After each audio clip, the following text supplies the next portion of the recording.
Ohio State gets a huge visit from David Sanders Jr. Let's talk about him.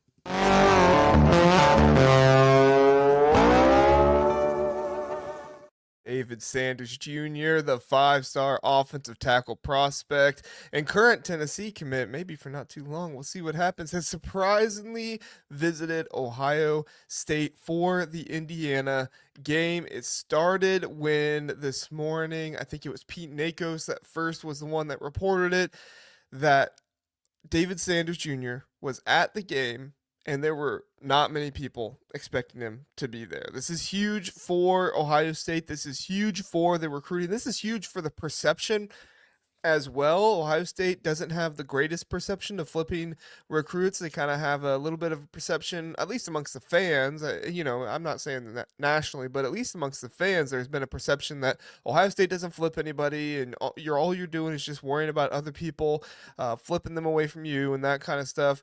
But this has caught a lot of recruiting buzz. It actually was one of the very first shows that On3 put on tonight from their recruiting channel. So it's a big story, and it's a big deal if he does in fact flip from Tennessee to Ohio State. That's going to be a very big thing for Ohio State in their recruiting class. David Sanders is 6'7", 285. He is explosive. He is athletic. He is mean. He is nasty, and he will take you apart. He's the number one rated offensive tackle in the 2025 class, and he is currently committed to Tennessee. We'll see what happens there. I don't think he's going to decommit tomorrow or anything like that, but Steve Wiltfong did say that his visit could last until Monday. That's pretty significant to me that he would be willing to stay that long. This wasn't just him coming down for a game, seeing his boys, maybe do a little recruiting for Tennessee. This is him coming down, spending a good amount of time in Columbus, spending some time with the staff, obviously getting around some of the recruits. Very thankful that somebody like Tavian St. Clair lives so close to Ohio State, lives in Ohio, to be able to see him and hopefully continue to be around him even tomorrow, maybe Monday as well, and all that's going on there. I mean, this was just a shock, right? Nobody really expected this to happen. We didn't have a whole lot of knowledge that this was going to go on. His recruitment seemed like it was basically over. Seemed like he was locked in with Tennessee. Kind of was, I mean, some people were saying like he's just a Tennessee guy and stuff like that.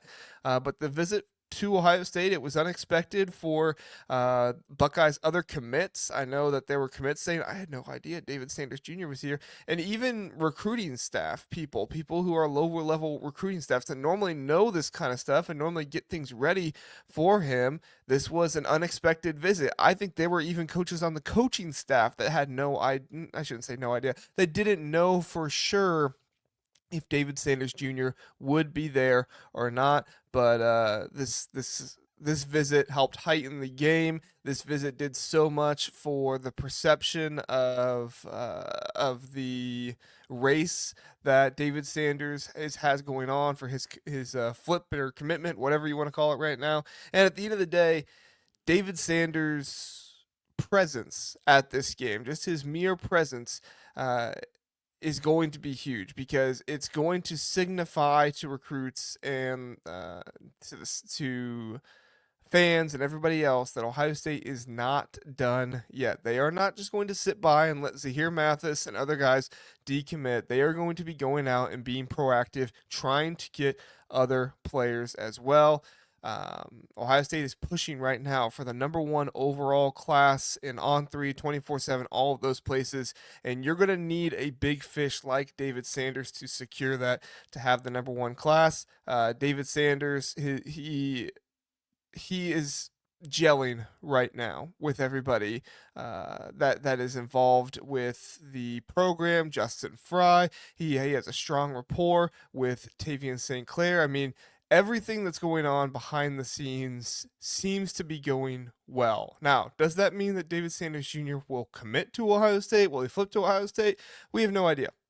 We have no idea exactly what the NIL looks like between Ohio State and Tennessee. And also, we have no idea what was the priority that got David Sanders to Ohio State. Was the prospect of playing time?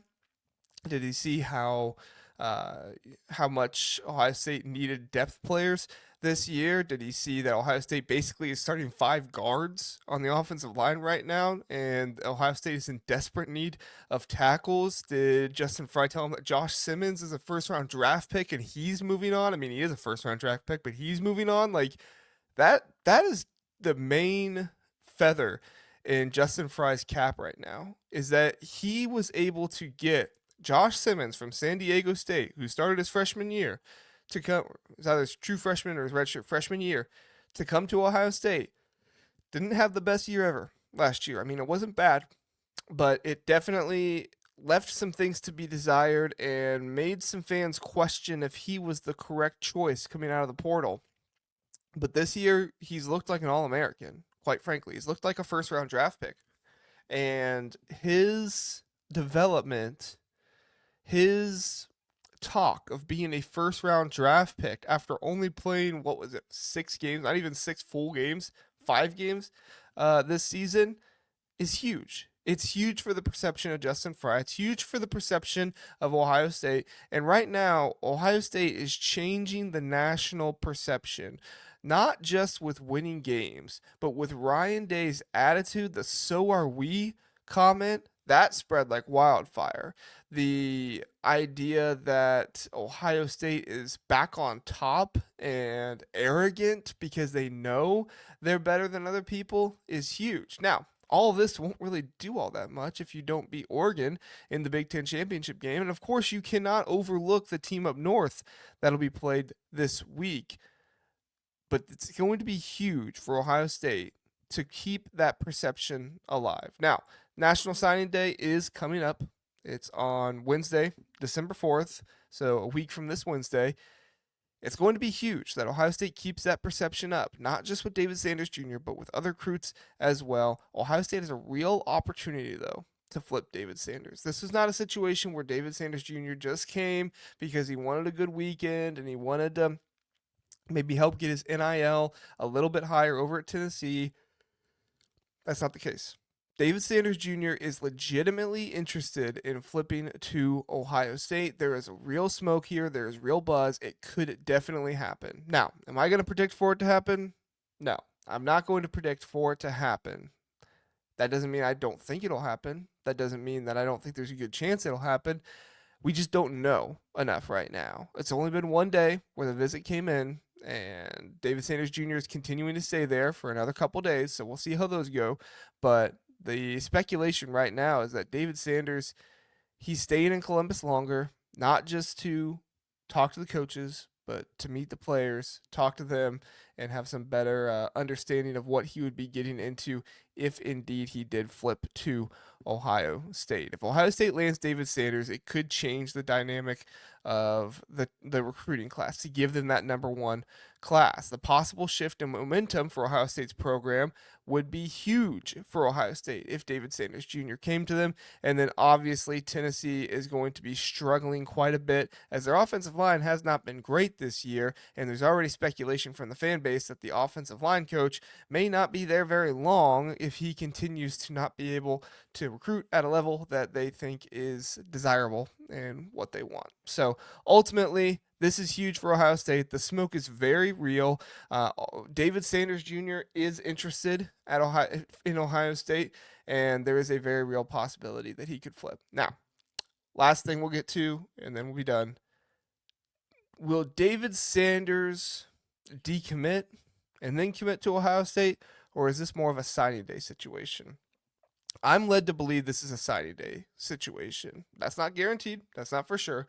But I am led to believe that if David Sanders Jr. does sign with Ohio State, he will do so on signing day. And this is one that we will need to be watching all the entire time on signing day. This is one that you're going to be paying attention to with Ohio State's Twitter feed and them tweeting out national letter of intent has been signed and all that stuff. Of course, national letter of intent is not a thing anymore. I think they're signing more like NIL deal type things right now rather than national letters of intent. Anyway, that's a different conversation we'll have. But anyway, if he signs with Ohio State, if he signs with Tennessee, those are the two teams that are in on David Sanders the most right now. We'll see how things go. It's also possible that he is just leveraging Ohio State right now to try and get more NIL money from Tennessee. I don't think that's what's happening. There's not any clear indication of that happening, but it's always a possibility. So I feel like I should mention it. But you let me know what you think. Do you feel confident? You think David Sanders Jr. is going to come to Ohio State? You think there's a good chance? You think there's a bad chance? What do you think is going on? Love to hear what you think and get your thoughts as well. So comment below, and as I normally do, I will try to go through and respond to as many as I can, as I do appreciate you all's feedback, and I do like conversing back and forth with you as well. Thanks so much for watching. I appreciate it. Have a good one.